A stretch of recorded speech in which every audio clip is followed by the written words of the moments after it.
Rawand Jarur, born 1997, Al Daraj. Relax, girls, don't be scared.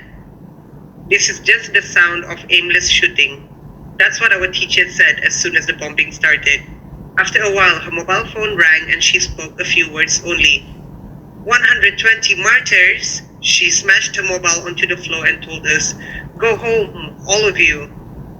As soon as we went out into the yard, we saw our parents. Some of them in pajamas, some in their undershirts, and some barefoot. We were very scared. My two sisters and I kept waiting for Dad, but he was really late. So we decided to go home by ourselves, even though it's a long way. On the way, I saw something for the very first time. A martyr being carried on a coffin wrapped in the flag of Palestine, with banners around him and people crying. But the weird thing is that the funeral barely had 30 people in it. Funerals of martyrs usually have thousands. Then I felt there was really some big catastrophe going on in the country. I got scared for Dad. I didn't want him to come get us because I was scared he'd be hit by a rocket. I was also scared of dying, and I didn't want to die now because it would be a catastrophe if I died and no one came to my funeral. I started running home and people were running around us like it was doomsday. No one knew where they were going because the sound of rockets didn't stop. Every few seconds a rocket would fall and shake the ground. I felt that the streets were not the same streets, nor were the people the same people. Strange sights, sounds, and smells. After the war, a lot of things changed inside me. I started hating going to the bathroom. From the second I go in, I can't wait to come running out because all the time in the war, I was afraid they'd hit a rocket on our house when I am in the bathroom. In there, one would be in great focus, and you know the rest. I also started hating the morning line at school. When the war started, I was in the line. That's why today I feel that the minutes in the line are hours of fear and worry. All school for me is one pile and the line is another. I started having terrifying dreams. All night I have a conflict within myself between desire to sleep and fear of nightmares. Sleep became a monster hiding behind my eyelids. I stay like that till morning. I don't know when I slept and when I woke up. I want to become an actress, and this is a hard dream to fulfill in Gaza, especially for girls. I tell myself it's a shame for people in Gaza to be deprived of my talent because I could become an important actress. But if they don't want me, to hell with them. I'll go to any country and act there. Gazans are deprived of everything anyway. It doesn't stop at theater. Sometimes I think people in Gaza can barely find food. How are they going to go to the theater? You know, I wish I could live in a civil, democratic society with peace and 20 cinemas and keep watching movies and flying in my imagination and dreaming. Reem Afana, born 1996, Al Saftawi Street.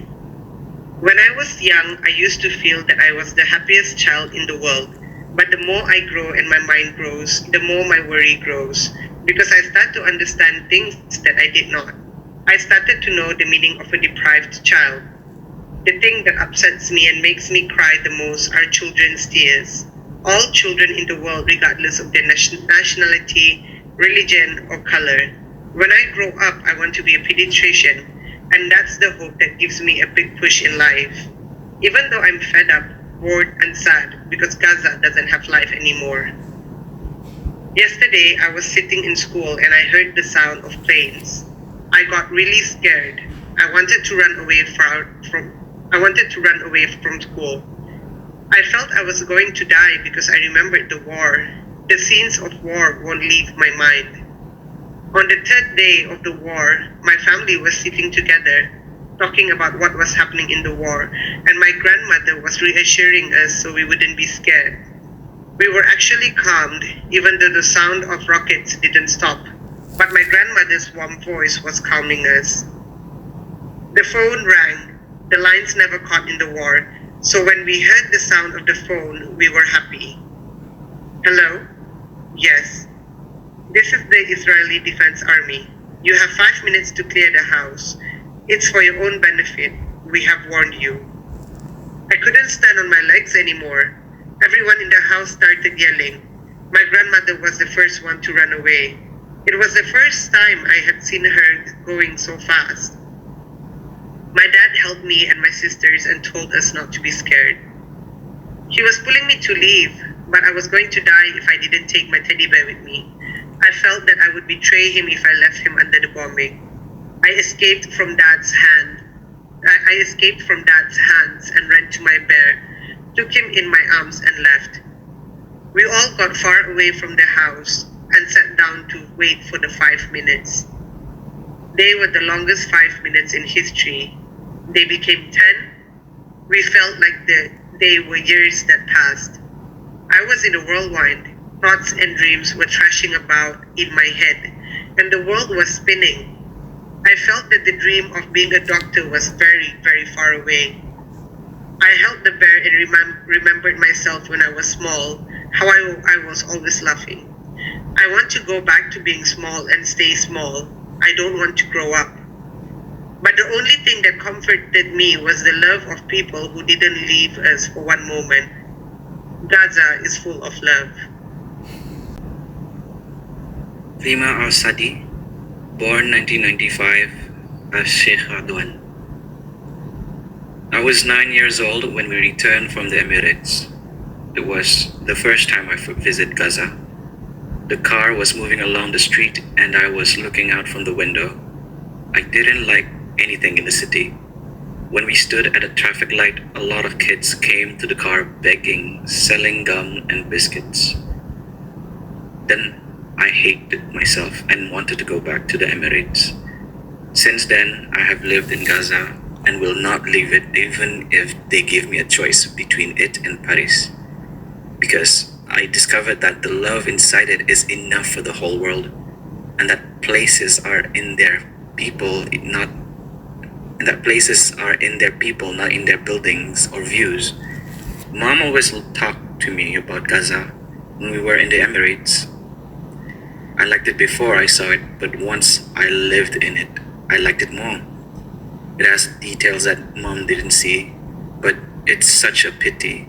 All it needs is safety to be the most beautiful city in the world. In the war, the Taqwa Mosque and the Nur Mosque were bombed, and after that, the house of Abu al-Qari. And the Abu al-Qari's house is our topic. They're our neighbors, and the Israeli secret services threatened them with bombing. People told us to live on the bottom floor. It's safer. So when they bomb the Abu al-Qari's house, it won't hit us. We went down to the first floor and waited for the army to bomb Abu al-Qari's house. But they bombed the Nur Mosque instead. All its windows, doors, and stones flew on us while we were in the apartment. I was very injured. All the doors fell on my head. Of course, there was screaming, and the house was in a total mess. The next day, we had a family meeting and decided to go back to the upper flat. And we did. We moved to the top floor, but this time they hit the Taqwa Mosque. All those glass and stones flew on us in the top floor, so we decided to go down to the bottom floor because it's safer. And we sat and waited for the army to bomb the Abu al-Qari's house. And that night, they really did. They threw the first rocket, then the second, but it didn't explode. And if they threw another rocket and hit the one which didn't explode, the whole neighborhood would have been wiped out. And people would have said, here was Abu al-Qari's neighborhood. Sami El-Jirjawi, born 1994, at Tufa. The hour that I hate most in the day is 12 noon. Every time the exams start, I feel that the war will start again. I can't answer any of the exam questions, and thoughts keep floating around in my head till I'm sick of them. I ask myself, is what's happening to me normal? Or am I sick? People say the Sea of Gaza washes all pains, but my pain is bigger than the sea. Because the last time I was at the sea, I was with my friend. We swam, played and had fun, but now I can't go to the sea anymore. The Talatini street is near the petrol station, and petrol was dear to people and expensive. It was a big deal to have a liter of petrol. There was a war going on, and people were afraid to buy anything. My dad sent me to buy petrol. After I bought it, I went to the house of my friend Zaki, who lives near the station. I was missing him a lot and hadn't seen him for more than 10 days. I got to his house, and I was in a hurry because my dad wanted me to return quickly with the petrol. I went inside their house without knocking the door. His mom considers me like her son, and me too. I said hello to her and to my friend, hugged him and kissed him, said hello to his brothers, and quickly left. When there were 20 meters between me and their house, I heard the loud sound of a plane, and after that, the sound of a rocket falling on my friend's house. People started screaming that the house was bombed. I couldn't believe it. I looked back at my friend's house and saw fire and smoke coming out of it. I'd never seen anything like that. I went back running to our house. When I got there, my dad told me, "Your friend died." No, he didn't. Everyone started telling me your friend Zaki died, and I didn't believe them. That's why I didn't go to the funeral or to the hospital or to the cemetery, because Zaki did not die. I always talk to him at night.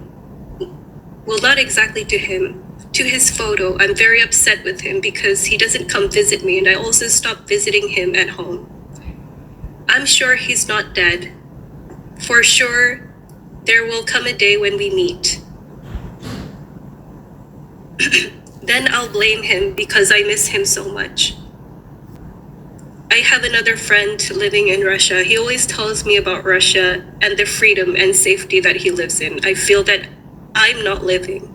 I start wishing that I could dive in the sea and keep driving and diving till I come out and find myself in Russia. Sujud Abu Hussein, born 1995, Ash-Sheikh Radwan.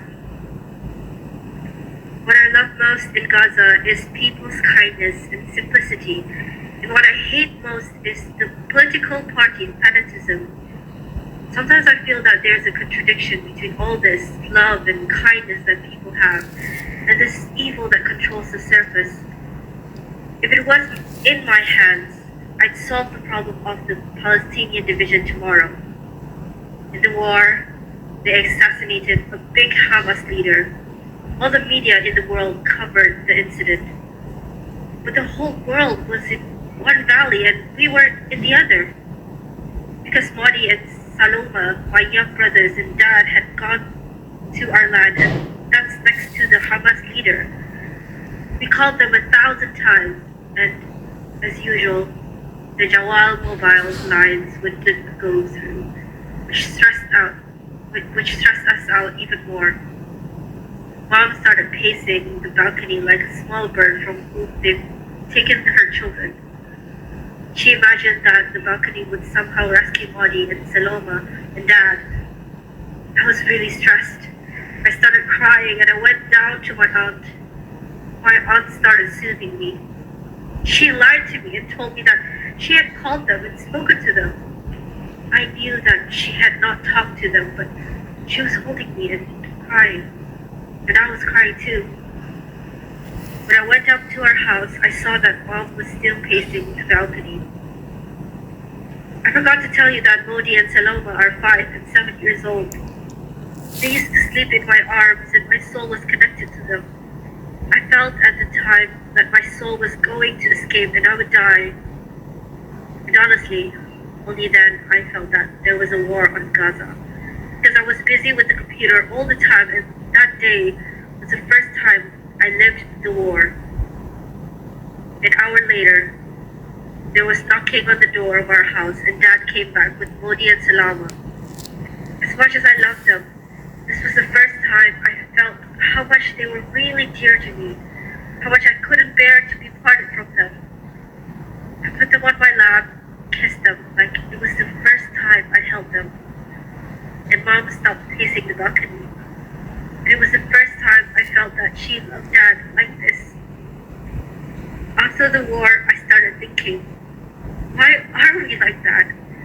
Out of the whole world, they took our land and threw us out of our homes.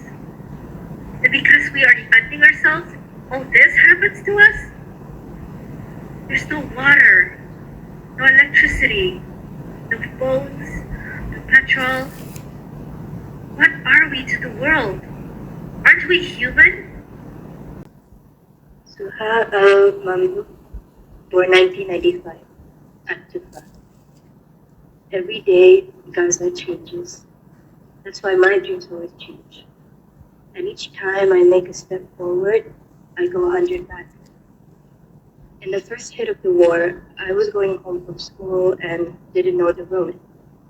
Suddenly, a man stood in front of me and asked me, "Where's your house?" I told him and he took me home.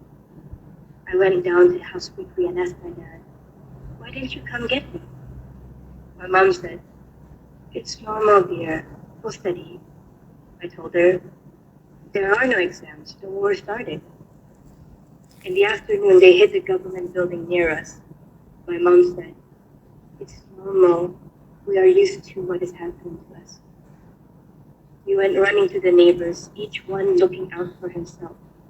After minutes, the neighbors' relatives started coming, and the house became packed with more than 100 people in it.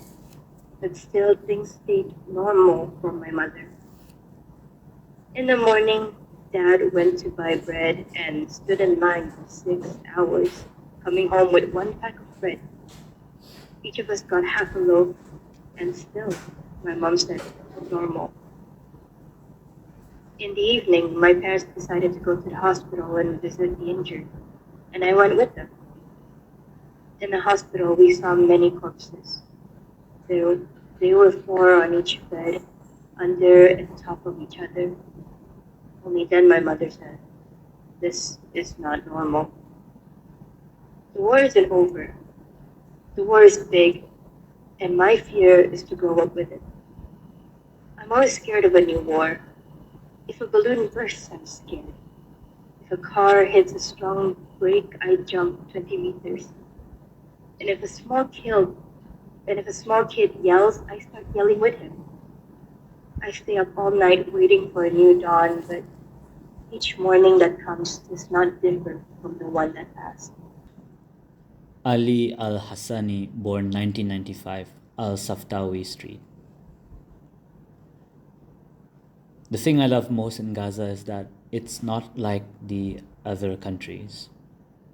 Other countries have lots of problems: famine, siege, division, occupation, bombing, destruction, and death. But we have none of these issues. That's why I love Gaza a lot. Especially that the sewage in the streets, they are clean and people love one another. Prices are cheap, everyone is happy, and the fish are healthy and do not swim in sewage. And that I definitely will not die of hunger, poverty, or a heart attack that half my relatives died from because of so much happiness. I want to tell you a big secret that I've been holding in my chest and hesitating to say since I started speaking. The secret is, my dear folks, am the reason for the war on Gaza. You might be surprised as to why. Because I never had a dream that didn't come true. So the night before the war, I dreamed that the war started and our house was bombed and I was the only survivor.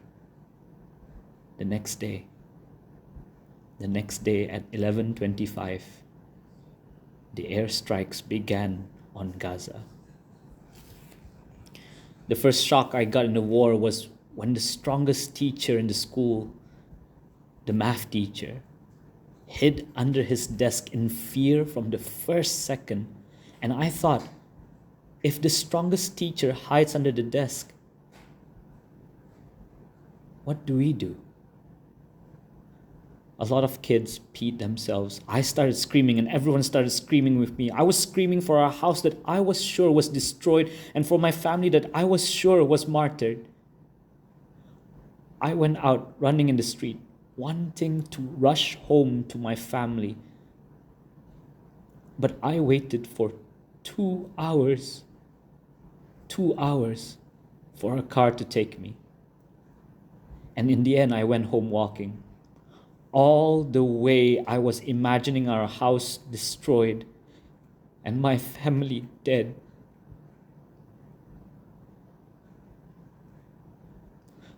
I got home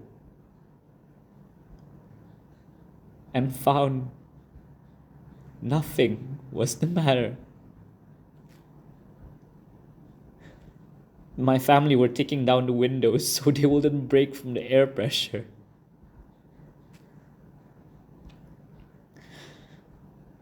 But till today, I'm scared they will bomb our house. That's why, and you can ask my mom, I sleep with 3 mattresses under me so that when there is a bombing, the mattresses will absorb the hits and nothing will happen to me. I hate dreaming, but dreams are not in our control. I think that Ali before the war is different from the Ali after the war, who is a new person that I'm trying to discover.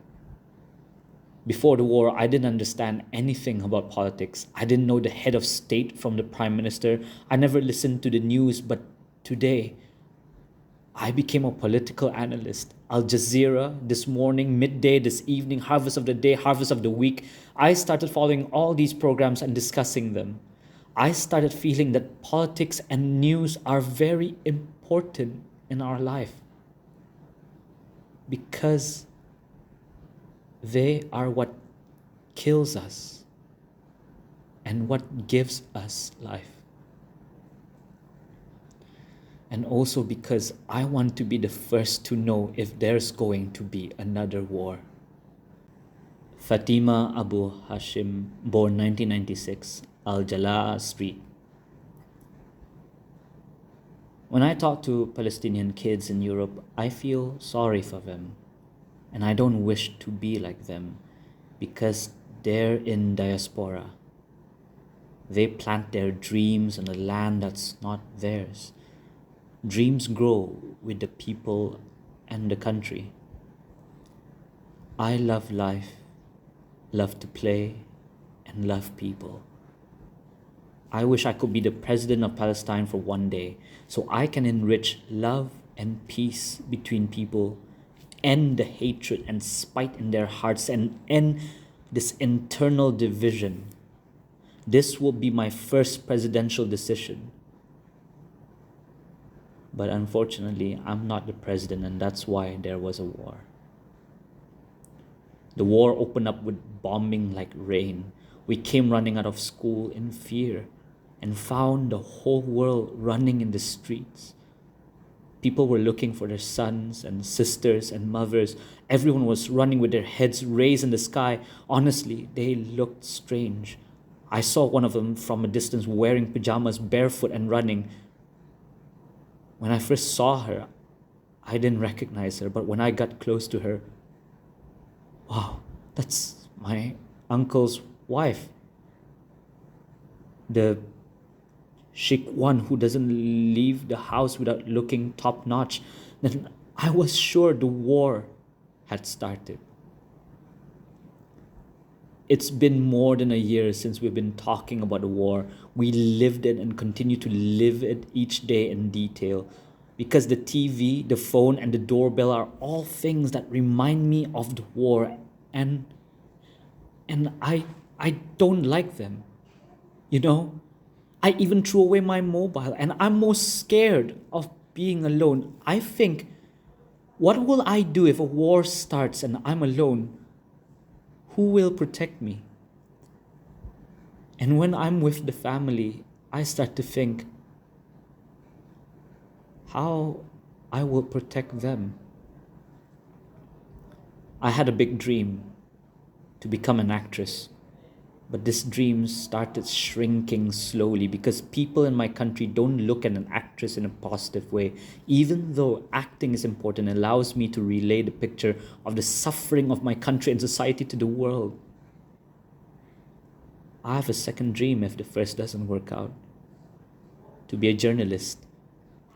And the third dream is to make a family that I love and who love me. The fourth is for us to be free and for the flag of Palestine to fly freely. And the fifth is to see people happy without death, destruction, deprivation, or war. And the sixth and last is for me to finish this monologue and come down from the stage. Fatima Atong, born 1996, ASHTAR. Gaza's fish ran away, but people were not able to. They opened the sewage into the sea, and if the sea could talk, it would tell them, "Shame on you for what you are doing to Gaza and me."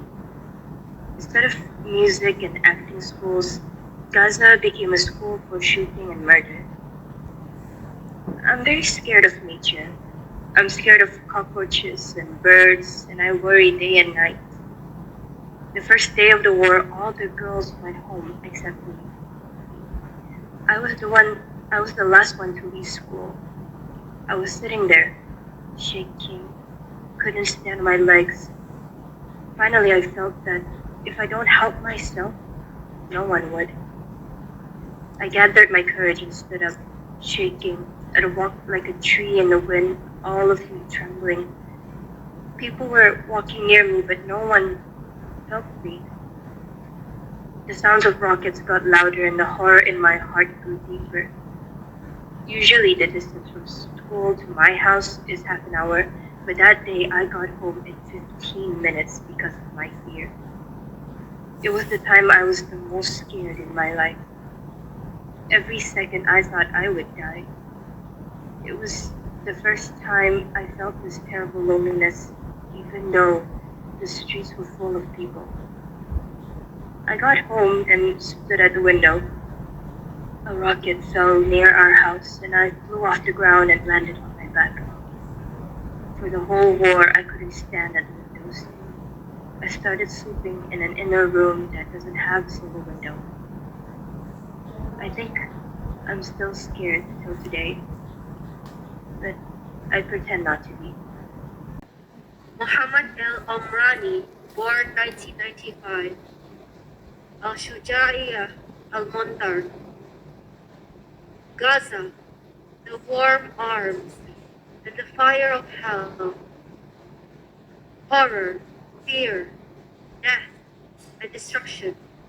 But this time, our area was safe.